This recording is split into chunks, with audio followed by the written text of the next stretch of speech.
ವೈದ್ಯಕೀಯ ಮಂಡಳಿ ವತಿಯಿಂದ ಹಮ್ಮಿಕೊಂಡಿದ್ದ ಡಿಪ್ಲೊಮಾ ಇನ್ ನರ್ಸಿಂಗ್ ಮತ್ತು ಪ್ಯಾರಾಮೆಡಿಕಲ್ ಪರೀಕ್ಷೆಗಳಲ್ಲಿ ರಾಜ್ಯದ ವಿಭಾಗವಾರು ಅತಿ ಹೆಚ್ಚು ಅಂಕ ಗಳಿಸಿದ ಉತ್ತೀರ್ಣಗೊಂಡ ವಿದ್ಯಾರ್ಥಿಗಳಿಗೆ ಲ್ಯಾಪ್ಟಾಪ್ ಮತ್ತು ಟ್ಯಾಬ್ ವಿತರಣೆಯನ್ನು ನಾವು ಸಮಾರಂಭವಾಗಿ ಹಮ್ಮಿಕೊಂಡಿದ್ವಿ.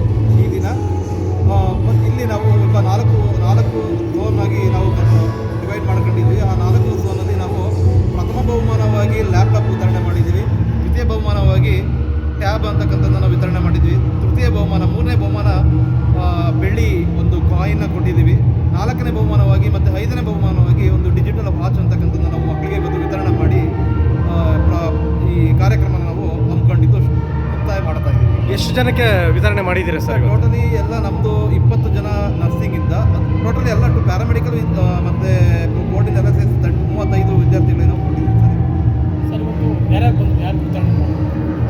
ಆ್ಯಕ್ಚುಲಿ ಇವತ್ತು ನಮ್ಮ ಮಾನ್ಯ ಸಚಿವರು ವೈದ್ಯಕೀಯ ಸಚಿವರಾದಂಥ ಶರಣ್ ಪ್ರಕಾಶ್ ಪಾಟೀಲ್ ಸರ್ ಬರಬೇಕಿತ್ತು. ತಮ್ಮ ಕಾರ್ಯನಿಮಿತ್ತ ಕಾರಣಗಳಿಂದಾಗಿ ಅವರು ಬರಲಿಕ್ಕೆ ಆಗಿಲ್ಲ. ಮತ್ತು ನಮ್ಮ ಪ್ರಧಾನ ಕಾರ್ಯದರ್ಶಿಗಳು ವೈದ್ಯಕೀಯ ಶಿಕ್ಷಣ ಇಲಾಖೆ ಮೊಹಮ್ಮದ್ ಮೊಹಸಿನ್ ಸರ್ ಕೂಡ ಬಂದಿದ್ದರು. ಮತ್ತು ಡಾಕ್ಟರ್ ಸುಜಾತಾ ರಾಥೋಡ್ ನಿರ್ದೇಶಕರು ವೈದ್ಯಕೀಯ ನಿರ್ದೇಶನಾಲಯ ಅವರು ಕೂಡ ಬಂದಿದ್ದರು. ಮತ್ತು ಇದೇ ಸಂಸ್ಥೆಯ ಬೆಂಗಳೂರು ಮೆಡಿಕಲ್ ಕಾಲೇಜ್ ಸಂಸ್ಥೆಯ ಡೀನ್ ಡೈರೆಕ್ಟರ್ ಆದ ರಮೇಶ್ ಕೃಷ್ಣ ಸರ್ ಕೂಡ ಬಂದು ಈ ಕಾರ್ಯಕ್ರಮ ಯಶಸ್ವಿಗೊಳಿಸಿಕೊಂಡಿದ್ದಾರೆ.